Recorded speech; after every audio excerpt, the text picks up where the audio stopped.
चलिए आज हम लोग बेरोजगारी पढ़ रहे हैं, अनएम्प्लॉयमेंट। उसमें कुछ टर्म सीखे पिछली बार।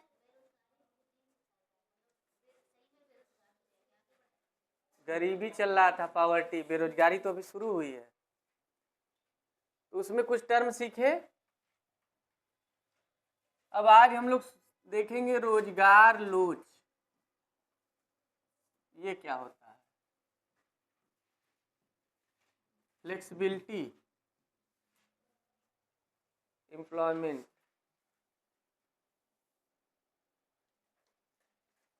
फ्लेक्सिबिलिटी क्या है, लोच क्या है, रोजगार लोच।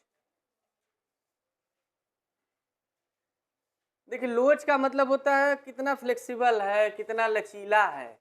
जैसे देखिए, अगर आप उत्पादन बढ़ा रहे हैं, उत्पादन में वृद्धि कर रहे हैं, उत्पादन में वृद्धि करने से यानी प्रोडक्शन में ग्रोथ करने से क्या रोजगार में वृद्धि हो रही है, ये देखा जाता है इसमें। क्या रोजगार में वृद्धि हो रही है, यानी ग्रोथ हो रहा है एम्प्लॉयमेंट में, यानी लोगों को रोजगार मिल रहा है। इस मैटर में ये देखा जाता है कि उत्पादन में अगर वृद्धि कर रहे हैं तो क्या रोजगार। जैसे समझिए, यहाँ समझिए, 5 मजदूर मिल करके दिन भर में, मजदूर जानते हैं ना, लेबर, 5 लेबर मिल करके दिन भर में मैक्सिमम एक दिन में 1 टन, यानी 1 टन या 1 मीट्रिक टन का मतलब होता है 100 क्विंटल, और 1 क्विंटल में 100 किलो अनाज। तो यानी 10 क्विंटल अनाज की थ्रेसिंग कर दे रहे हैं ये लोग एक दिन में। 5 मजदूर मिलके 10 क्विंटल थ्रेसिंग कर दे रहे हैं, गेहूं के पौधे से गेहूं निकाल दे रहे हैं। तो एक मजदूर कितना कर रहा है, लगभग 2 क्विंटल, क्योंकि डिवाइड करेंगे तो 2 क्विंटल, यानी प्रति मजदूर 2 क्विंटल उत्पादन हो रहा है। यही ना हो रहा है प्रोडक्शन। 5 मजदूर मिलके अगर 10 क्विंटल कोई काम तैयार कर रहे हैं, गेहूं मान लीजिए आटा ही पीस रहे हैं, 10 क्विंटल पीस रहे हैं, तो मान लेते हैं कि 5 मजदूर मिलके 10 क्विंटल, तो एक मजदूर 2 क्विंटल कर लेगा ना काम। अब ये एक मजदूर 2 क्विंटल कर रहा है, यानी 2 क्विंटल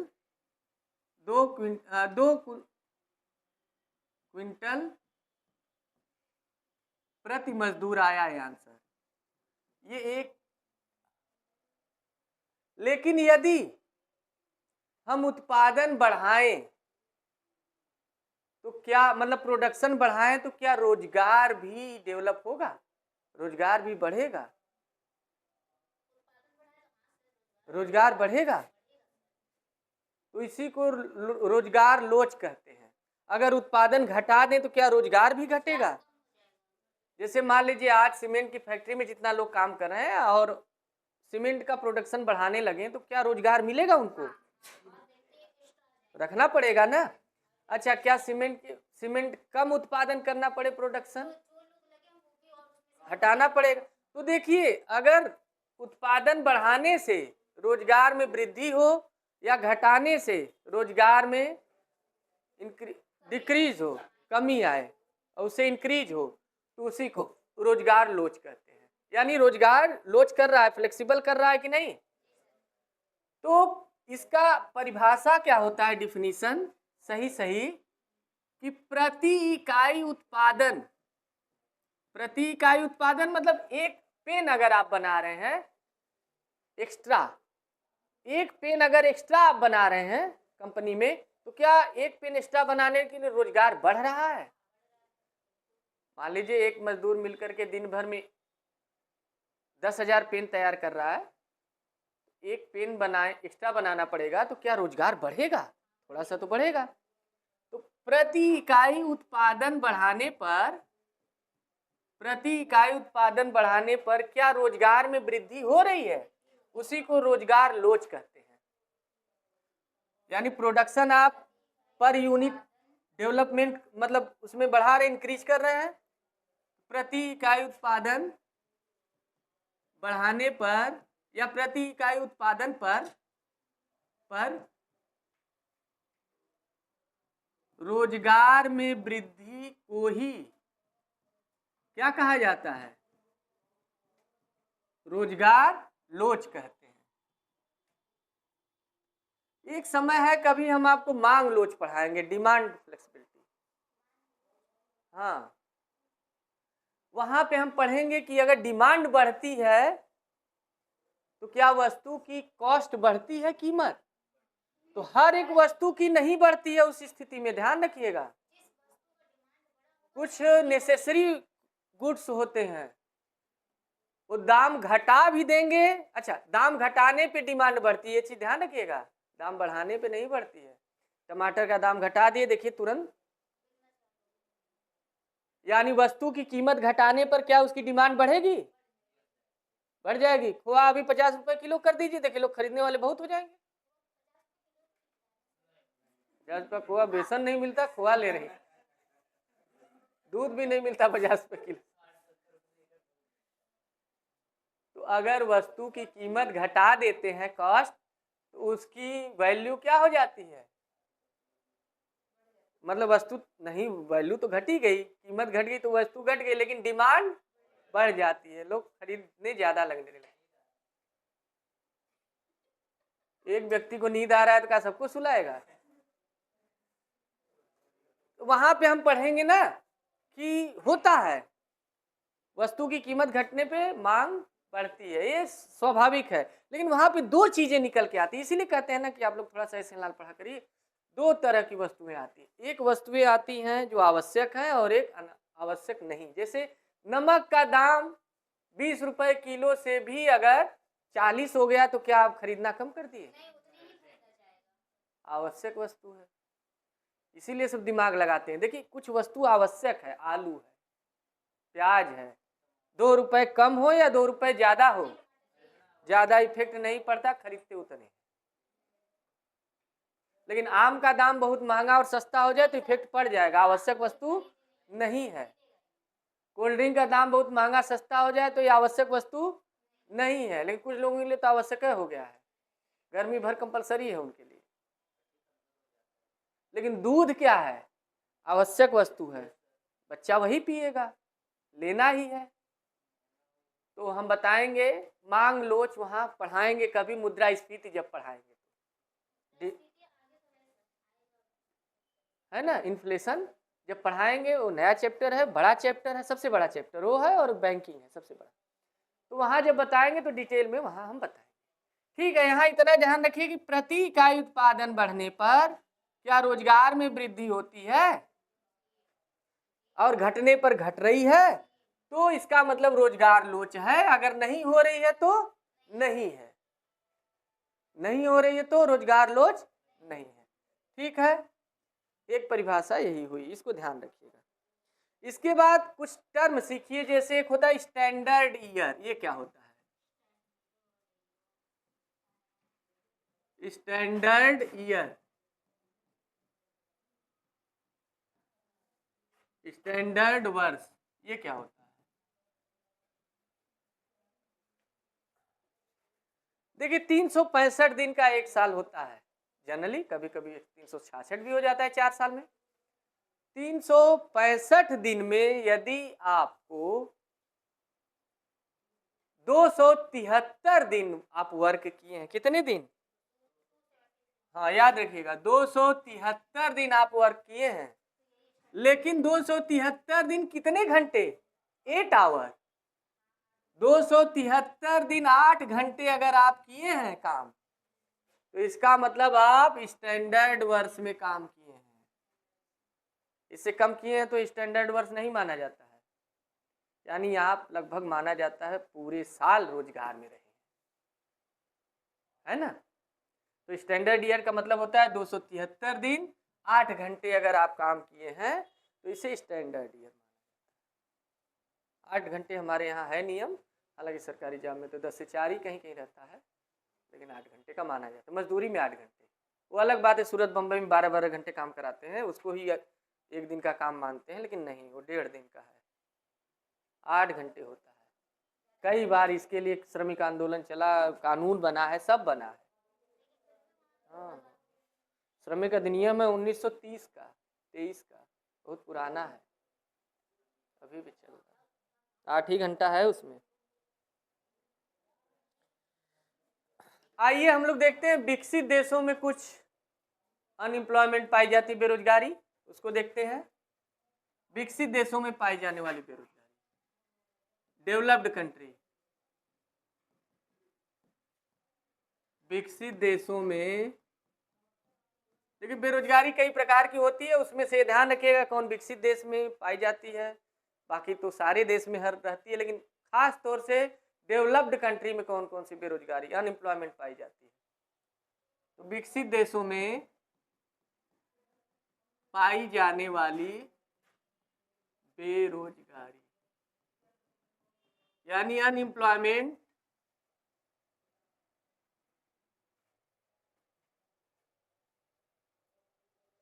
इन डेवलप्ड कंट्री।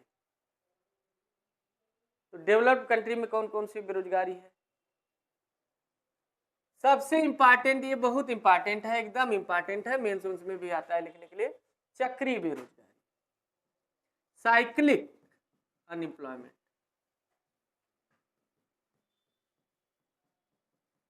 ये हमारे यहाँ नहीं मिलती है, हम लोग डेवलपिंग कंट्री है, विकासशील देश। 3 होता है ना, डेवलप्ड कंट्री, डेवलपिंग और अंडर डेवलप, यानी विकसित, विकासशील और अल्प विकसित। डेवलप्ड कंट्री, डेवलपिंग कंट्री और अंडर डेवलप, 3 कंट्री होती है। पूरी दुनिया के कंट्री को 3 भाग में डिवाइड किया गया है। तो चक्रीय बेरोजगारी जो है, साइक्लिक अनएम्प्लॉयमेंट। आइए देखिए चक्रीय बेरोजगारी क्या है। देखिए जब मांग में कमी के कारण, किसकी कमी के कारण? समग्र वस्तु की समग्र मांग में, डिमांड में, टोटल डिमांड में, समग्र मांग यानी टोटल डिमांड, समग्र मांग में कमी के कारण होने वाली बेरोजगारी क्या कहलाती है? आने वाली बेरोजगारी चक्रीय बेरोजगारी कहलाती है, यानी ये समग्र मांग में कमी के कारण आती है। अभी भी समझ में नहीं आया, हम जान रहे नहीं आया होगा। जैसे ही मांग बढ़ी बेरोजगारी खत्म, टोटल मांग बढ़ी, टोटल डिमांड बढ़ी, बेरोजगारी खत्म। ये विकसित देशों में होती है। विकसित देशों में पैसा है, ध्यान दीजिए, उनके पास पैसा रहता है। हमारे यहाँ पैसा नहीं है, पैसा आता है तो डिमांड बढ़ जाती है, हमारी सामान खरीदने लगते हैं। उनके पास पैसा है, सामान भी है, लेकिन जब डिमांड बढ़ेगी तब सामान की सप्लाई होगी, तब रोजगार मिलेगा। जैसे 1 अप्रैल आज है, न्यू सेशन शुरू हुआ सीबीएसई का, कॉपी किताब सप्लाई शुरू, बुक और कॉपी की बार बंडल बंडल भीड़ लगी है, रोजगार मिला हुआ है, डिमांड बढ़ी हुई है। और जैसे ही इसकी डिमांड खत्म हो जाएगी, कुछ दिन के लिए बुक वगैरह जो इंटर की कापियां हैं, किताबें हैं, अब वहाँ पे लोगों को रोजगार नहीं मिलेगा जल्दी, क्योंकि न दुकान पे मिलेगा, न जहाँ किताबें छपती है वहाँ भी छटनी हो जाएगी। 2 महीने छपी होगी, 8 महीने नहीं छपनी है, जितनी है उतने से काम चल जाएगा। तो डिमांड बढ़ी है। देखिए पैसा है हमारे पास खरीदने के लिए, लेकिन जब जरूरत है तब खरीद।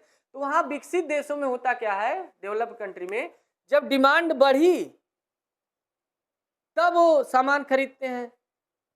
तो डिमांड बढ़ने के कारण अगर बेरोजगारी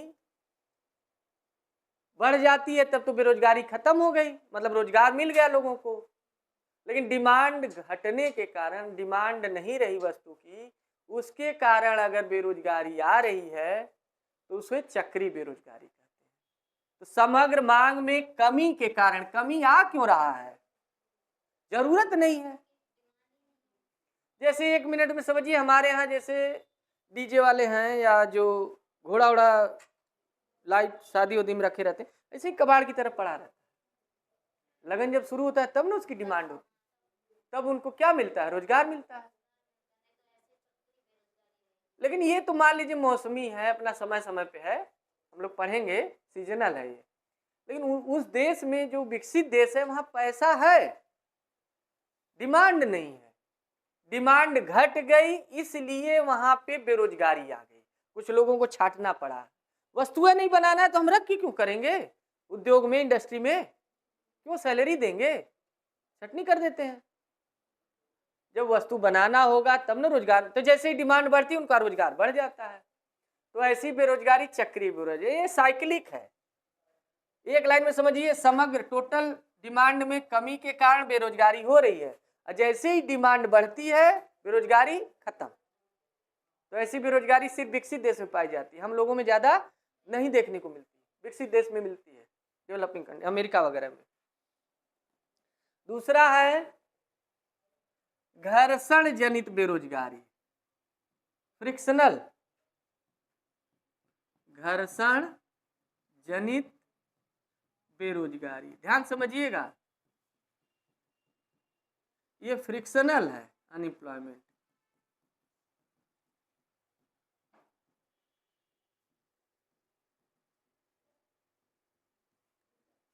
नहीं आएगा तो बताइएगा, फिर से बताएंगे।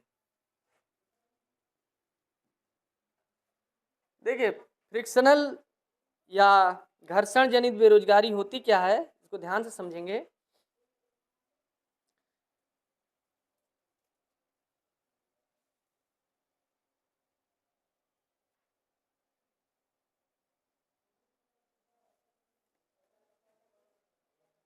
ध्यान से देखिएगा, जो विकसित देश हैं, पहले तो पूर्ण रोजगार समझिए आप लोग, टोटल एम्प्लॉयमेंट समझिए, पूर्ण रोजगार, एब्सोल्यूट एम्प्लॉयमेंट। ये होता क्या है, पहले पूर्ण रोजगार समझिए, तो इस पे हम आते हैं। पूर्ण रोजगार समझा रहे हैं, पहले देखिए पूर्ण रोजगार क्या है, इसको समझ लेंगे तभी समझ में आएगा। एब्सोल्यूट एम्प्लॉयमेंट, आइए देखिए, पूर्ण रोजगार का मतलब है कि जितने लोगों को रोजगार चाहिए सबको मिल गया है। हम बताए थे ना कि रोजगार कैसे निकालते हैं। अगर प्रचलित दर पर, जैसे 400 रुपए मजदूरी दर है, तो ये प्रचलित रेट है ना, हमारे यहाँ ट्रेडिशनल रेट है। अगर प्रचलित दर पर कोई व्यक्ति काम करना चाह रहा है, यानी 400 रुपए मजदूरी रेट है, उसी रेट पे काम करना चाह रहा है, और उसे काम मिल नहीं रहा है, तब वो बेरोजगार कहलाएगा ना, समझिए बात को। लेकिन अगर काम मिल रहा है और करे चाहे न करे, तब तो रोजगार की स्थिति में है, उसका मन करे या न करे, है ना। पूर्ण रोजगार का मतलब होता है जितने लोग, जैसे एक देश है, मान लेते हैं आपका इजराइल है, मान लेते हैं वहां 20 लाख जनसंख्या है और 20 लाख लोग रोजगार करना चाहते हैं। बनारस से ज्यादा जनसंख्या नहीं है इजराइल की, बनारस से भी कम है। भारत से डरता नहीं है, मत सोचिए बनारस वाले धमका देंगे, शंकर जी त्रिशूल लेके चले जाएंगे। तो आइए, तो 20 लाख मान लेते जनसंख्या है, और उसमें से वर्किंग यानी कार्यशील जनसंख्या किसे बोलेंगे, वर्किंग 15 साल से 60 या 65 साल तक, वही ना। 14 के नीचे वाले तो हमारे यहाँ संविधान में ही लिखा है, बाल मजदूर हो गए, तो उनको मजदूर पे रखना ही नहीं। तो 14 और 60 या 65 के ऊपर वाले तो आश्रित में आ जाते हैं, तो ये दोनों आश्रित में है। कार्यशील जनसंख्या तो यही है ना, कार्यशील पूंजी, वर्किंग पॉपुलेशन यही होती है।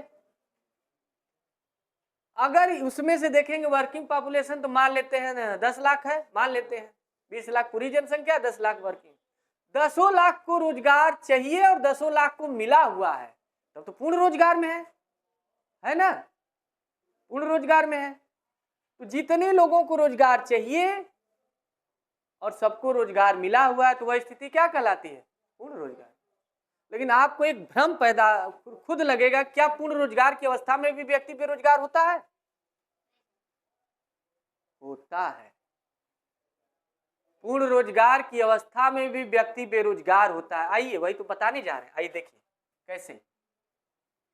वही है घर्षणात्मक बेरोजगारी। कैसे? जैसे देखिए, मान लीजिए ये अभिषेक हैं, ठीक, ये जॉब कर रहे हैं हॉस्पिटल में, इनको 20 लाख नहीं मिलेगा, 20,000 मंथली इनको मिल रहा है। समझिए बात को, बड़ा खुश हो गए 20 लाख सुन के मंथली, 20,000 मंथली इनको मिल रहा है। इनका मूड किया कि अब यहाँ जॉब छोड़ के हम एक जगह ढूंढे, शायद 25-30 में मिल जाए, तो यहाँ छोड़ दिए और छोड़ करके दूसरी जगह जॉब ढूंढ रहे हैं। हाँ, दूसरी जगह जब ढूंढे, है रोजगार हर जगह मिल रहा है, मिल जाएगा, 24,000 का मिल गया। लेकिन 15 दिन 16 दिन जो है घूमे झोला लेके मोदी जी की तरह, वो बेरोजगार कहलाए। 16-17 दिन लोग कोई पूछेगा तो यही नहीं कहेंगे कि अभी तो सैलरी नहीं मिले, काम छोड़ दिए। तो वो घर्षणात्मक बेरोजगारी है। कैसी है? फ्रिक्शनल, यानी एक रोजगार से अपने को दूसरे रोजगार में लगाने में जो बीच का समय में जो आप बेरोजगार रहते हैं, अनएम्प्लॉयमेंट, उतने समय तक आप घर्षणात्मक बेरोजगारी में हैं। यही फ्रिक्शनल अनएम्प्लॉयमेंट कहलाता है। तो क्या यही क्वेश्चन पूछेगा विचार करने के लिए, खूब विचार करिएगा, क्या पूर्ण रोजगार की स्थिति में भी बेरोजगारी आती है? हाँ, कौन सी बेरोजगारी?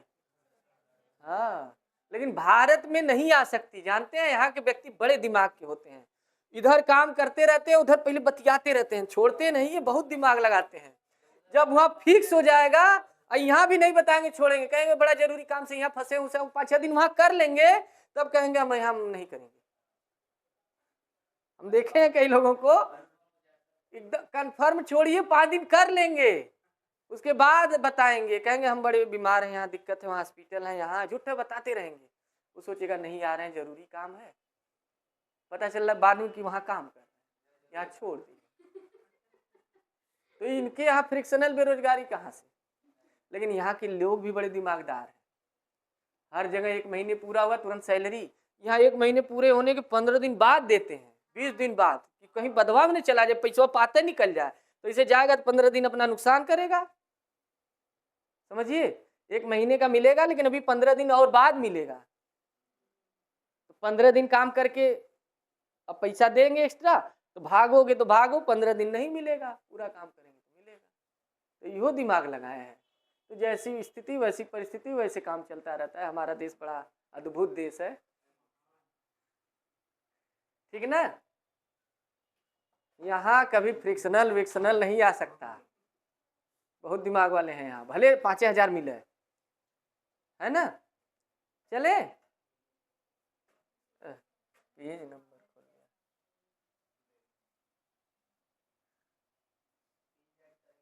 नहीं वो खुल गया था। चले, अगला आपको हम पढ़ाने चल रहे हैं विकासशील देश में। कहाँ से? विकासशील देश में पाई जाने वाली और अल्पविकसित देश, दोनों में समान लगभग बेरोजगारी होती है। तो चाहे विकासशील देश पूछे यानी डेवलपिंग कंट्री, तो विकासशील देश और अल्प विकसित देश यानी अंडर डेवलप्ड कंट्री, अल्प विकसित देश में पाई जाने वाली बेरोजगारी। देखिए, ये बेरोजगारी से हम लोग परिचित हैं। और वाली लिख रहे हैं तो बाली लिखा रहा है, सुग्रीव वाला बाली फिर लिखा गया। हाँ, नहीं पता चलेगा कि शट डाउन हो जाएगा।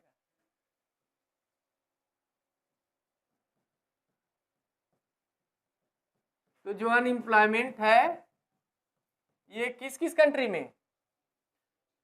डेवलपिंग कंट्री, ये डेवलपिंग हो गई और ये अंडर डेवलप। देखिए भारत डेवलपिंग कंट्री है, नेपाल सोच के अंडर डेवलपिंग, लेकिन उसका एसडीआई भारत से ज्यादा है। ऐसा कहा है भारत में कि मतलब एसडीआई इसका बढ़ ही नहीं रहा है। अभी हम पढ़ाएंगे मानव विकास सूचकांक। अरे मोदी जी तो अभी 10 साल से आए, उसके पहले भी लोग, हम लोग खुद ही महान हैं, दूसरे को क्या कहें। हम लोग आरोप लगाते रहते हैं। मान ली सरकार तो मान ली संस्थाएं देती हैं, सुविधाएं देती हैं, वो बात सही है, लेकिन कुछ तो हमें भी करना पड़ेगा।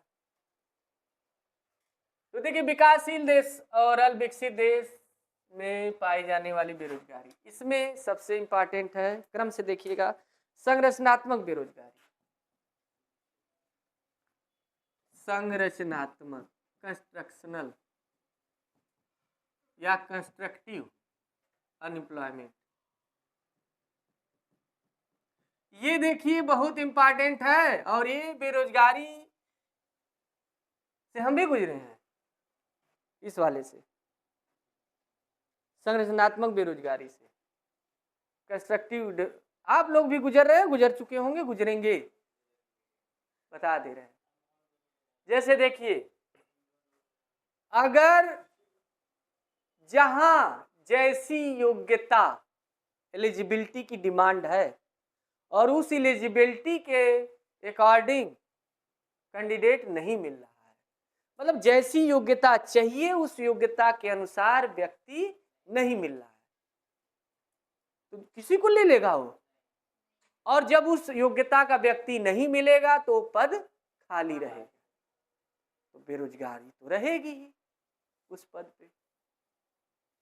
जैसे समझिए हमें चाहिए ओ लेवल टाइपिंग सहायक समीक्षा अधिकारी के लिए, सुने होंगे, एक होता है रिव्यू अफसर और एक असिस्टेंट रिव्यू अफसर, एआरओ, आरओ और एआरओ। पानी पीने वाला आरओ एआरओ नहीं, ये पानी पिलाता है। आगे असिस्टेंट रिव्यू अफसर के लिए क्या चाहिए, टाइपिंग हो तो सीख लेंगे, लेकिन ओ लेवल चाहिए। क्या चाहिए, ओ लेवल चाहिए के साथ टाइपिंग। और हमें खुद याद है 2017 में 700 कुछ पद था सहायक समीक्षा का, उसमें से 300 के आसपास पद खाली रह गया, नहीं भरा जा सका, क्योंकि वो लेवल नहीं मिले, वो लेवल के कैंडिडेट नहीं मिले। लेकिन उसके बाद इतना वो लेवल कर लिए कि अब उतना पद नहीं आ रहा सहायक समीक्षा का। वो ये क्या है, ये संरचनात्मक बेरोजगारी। हमें चाहिए इस योग्यता, हमें चाहिए, मान लीजिए हमें चाहिए डॉक्टर, तो जो एमबीबीएस होगा, डॉक्टर की डिग्री जिसके पास होगी वही उसके लिए अप्लाई कर पाएगा। 100 चाहिए, और कौन से डॉक्टर चाहिए, आर्थो के चाहिए मान लेते हैं, हड्डी वाले, और कोई आया आप्थो वाला, आप्थो का होता है, अच्छा आँख का, न्यूरो,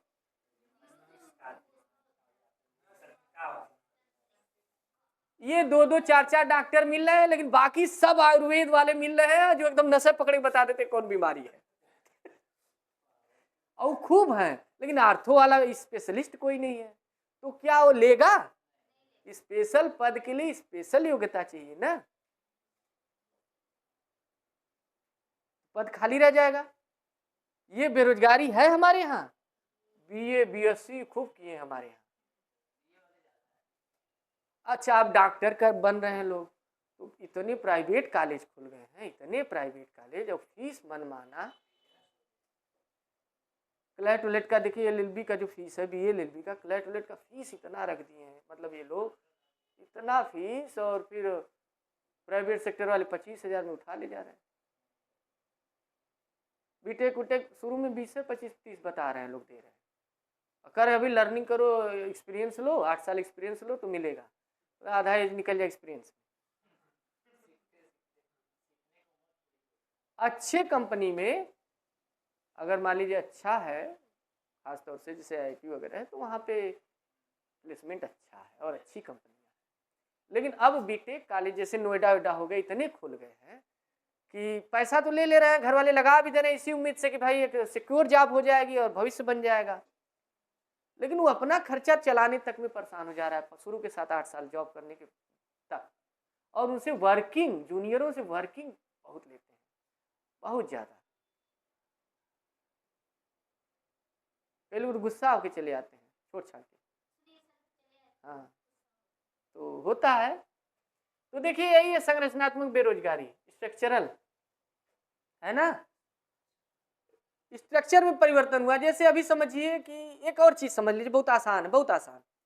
2008-9 का जो दौर था 10 का, उस समय कंप्यूटर सिस्टम की तरफ लोग जा रहे थे, लेकिन भारत में कंप्यूटर की योग्यता रखने वाले कैंडिडेट कम थे और वहाँ जरूरत थी बड़े बड़े संस्थानों में, गवर्नमेंट ऑफिस में कंप्यूटर वाले एलिजिबिलिटी वाले व्यक्ति की, लेकिन था नहीं लोगों के पास।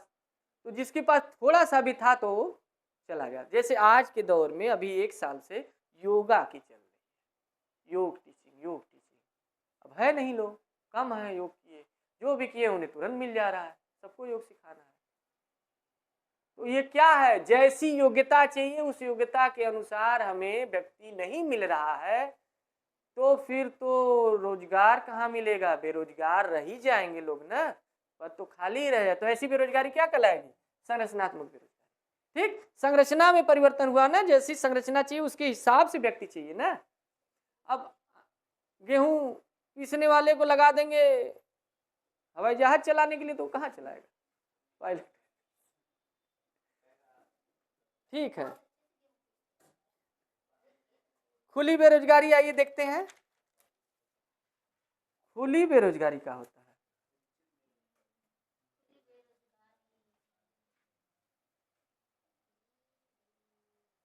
खुली बेरोजगारी क्या है,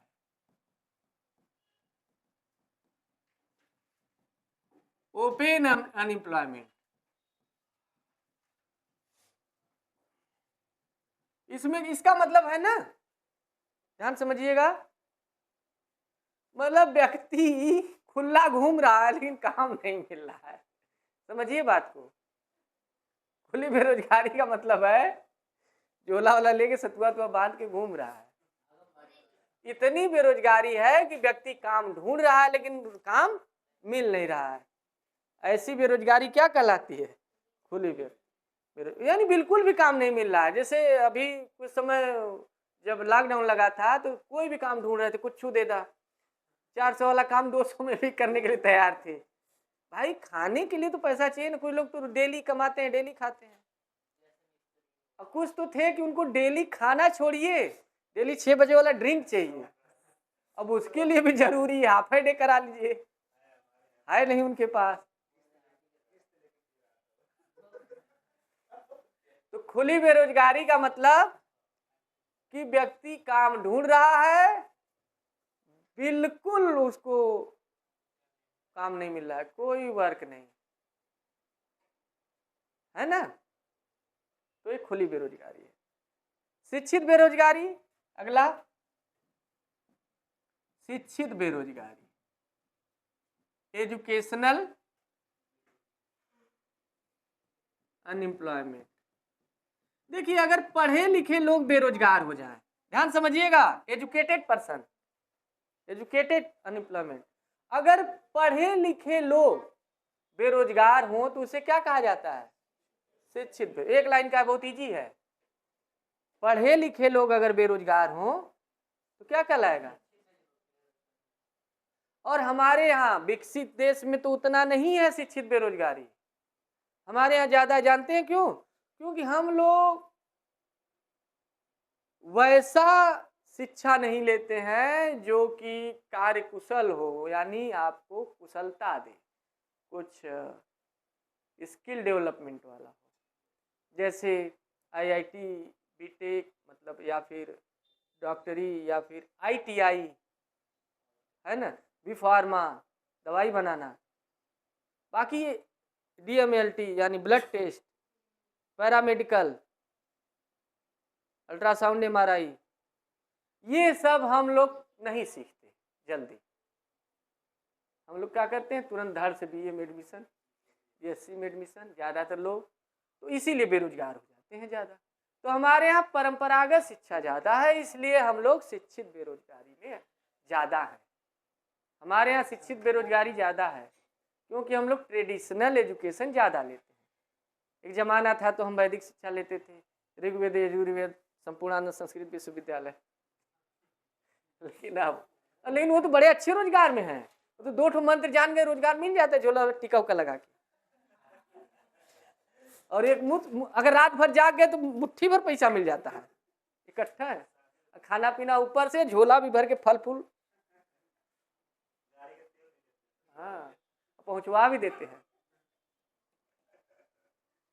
तो उसमें बेरोजगारी नहीं है, वे लोग तो रोजगार में हैं। हाँ,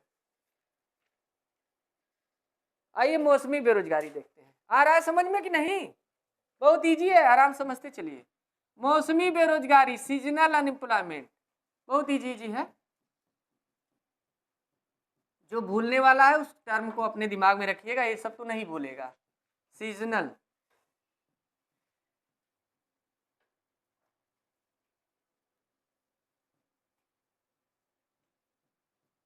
सीजनल अनएम्प्लॉयमेंट। आइए देखिए, अगर कोई सीजन पे बेरोजगार हो, मतलब हमेशा उसे काम मिल रहा है लेकिन एक सीजन में, जैसे बरसात का समय है काम नहीं मिला। आपको हम बता दें, जैसे ONGC कंपनियां हैं जहां जहां ड्रिल करके ऑयल खोजती हैं, क्रूड ऑयल, कच्चा तेल, वे लोग बरसात के समय, है ना, जब उनका रेनी सीजन आता है तो उस समय वो काम रोक देते हैं। ऐसा इसलिए होता है ना कि हो सकता है वहाँ भूस्खलन हो जाए, लैंडस्लाइड हो जाए, अन्य घटनाएं हो जाए, इसलिए सब काम नहीं होता।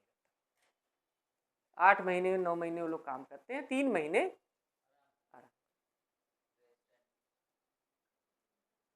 तो 3 महीने यानी एक सीजन में वो बेरोजगार है। तो उसमें जो कुछ वैसे लोग भी होते हैं जो परमानेंट उनको सैलरी नहीं मिलती, वो एक एज ए लेबर रहते हैं। मान लीजिए 25,000 मिल रहा है मंथली, लेकिन 8 महीने 9 महीने मिलेगा, 3 महीने जब वो नहीं रहेंगे, वही तार और पाइप धोना रहता है ड्रिल वाला, तो 3 महीने तो वो बेरोजगार ही रहेंगे। तो आते हैं हमारे यहाँ हैं कई ठो, अगर 12 महीने काम मिले तब तो हमेशा काम है, रोजगार में है। लेकिन कोई ऐसा सीजन आ जाए जिसमें वो उनको काम ना मिले, तो वैसी बेरोजगारी सीजनल बेरोजगारी कहलाती है। और उन हम बताएं ONGC में काम करने वाले जो मजदूर हैं, उन लोगों को 3-4 महीने काम नहीं मिलता है, लेकिन बाकी दिन मिलता है। हाँ, खेत में भी होता है, हम बता रहे हैं उसको भी। तो वो लोग आते हैं अपना गांव में, क्या कहते हैं, धान रोपाने लगते हैं उस समय बरसात में खाली हुए धान रोपाएंगे, ठीक है। अब देखिए, सीजनल मजदूरी हमारे यहाँ सबसे ज्यादा कृषि क्षेत्र में देखते हैं। जैसे जब बुआई होती है,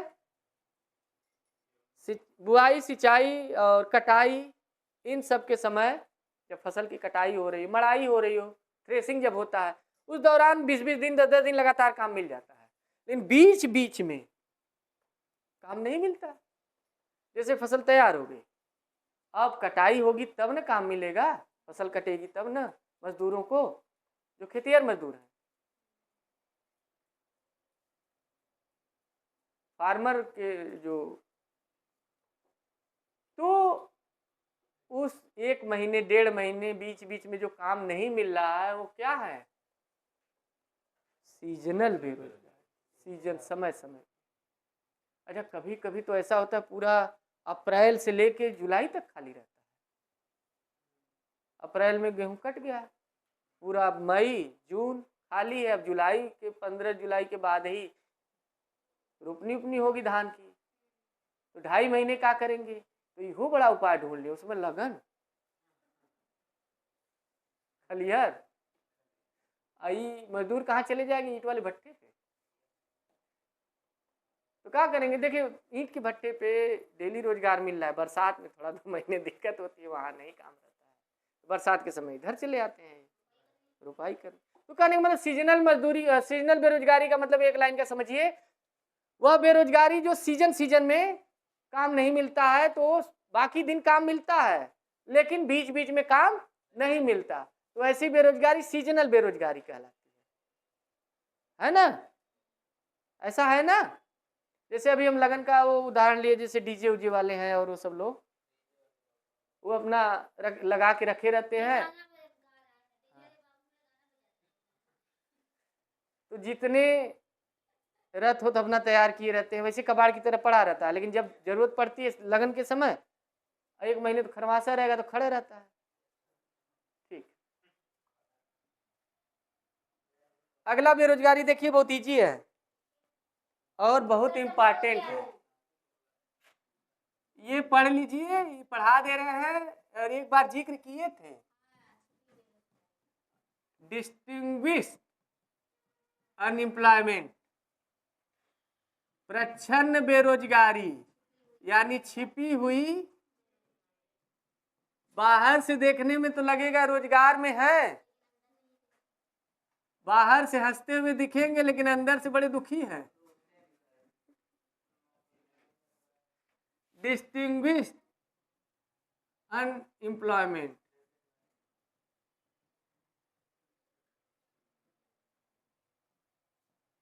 आइए, प्रच्छन्न बेरोजगारी का मतलब क्या है? छिपी हुई, डिस्टिंग्विश्ड अनएम्प्लॉयमेंट, आइए देखिए है क्या। एक उदाहरण आप लोग देखिए, इसका मतलब होता है बाहर से व्यक्ति काम में लगा हुआ तो लगता है, लेकिन अगर उनमें से कुछ व्यक्तियों को निकाल भी दिया जाए तो पूरे प्रोडक्शन पे कोई इफेक्ट नहीं पड़ेगा, उतना ही उत्पादन होगा, पूरे उत्पादन पे कोई प्रभाव नहीं पड़ेगा, उत्पादन उतना ही होगा। तो इसका मतलब जिसको हम निकाले वो फालतू में लगे थे, है ना? लेकिन काम कर रहे हैं, ऐसा नहीं है, थोड़ा थोड़ा कर रहे हैं, सब जितना करना चाहिए उतना नहीं कर रहे हैं। जैसे देखिए, ये बेरोजगारी हमारे भारत में कृषि क्षेत्र में पूरा भरपूर दिखाई देती है, एग्रीकल्चरल एरिया में, कृषि क्षेत्र में प्रच्छन्न बेरोजगारी स्पष्ट दिखाई देती है। कैसे? जैसे देखिए, मान लेते हैं कोई गांव है और वहां पे कुल 100 बीघा जमीन है, कितना? 100 बीघा, ध्यान से देखिए, और इस 100 बीघा को कोई 5 बीघा, कोई 10 बीघा, कोई 4 बीघा, कोई 15 बीघा अपना कर करके, कोई 20 बीघा, कोई 8 बीघा, कोई 7 बीघा, ऐसे ऐसे करके खेती कर रहा है। कुल कितने लोग खेती कर रहे हैं? तो 1 2 3 4 5 6 7 GHIJ, यानी 10 लोग कुल खेती कर रहे हैं। कितने? 10 लोग मिलके कितना खेती कर रहे हैं? 100 बीघे की। उत्पादन कितना हो रहा है?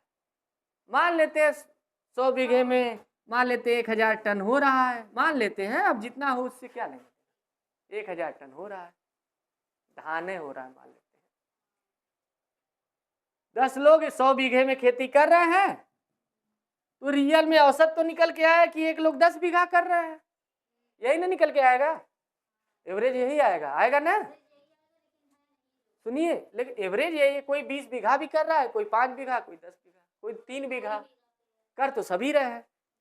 अगर इसमें से, ध्यान से देखिए, अगर हम इसमें से 5 लोग को निकाल दें और 5 ही लोग 100 बीघा करें, एक तो कर ही रहा 20 बीघा, 5 ही लोग करें 100 बीघा की खेती, तब भी 1000 टन ही उत्पादन हो रहा है, कुछ बदला उदला नहीं, और 5 लोग हटा दिए गए, 5 ही लोग मिलके किए, तो देखिए 5 लोग हटा दिए, उत्पादन की कोई प्रभाव पड़ा नहीं। तो 5 लोग बाहर से तो लग रहा था कि जॉब में लगे हैं, काम में लगे हैं,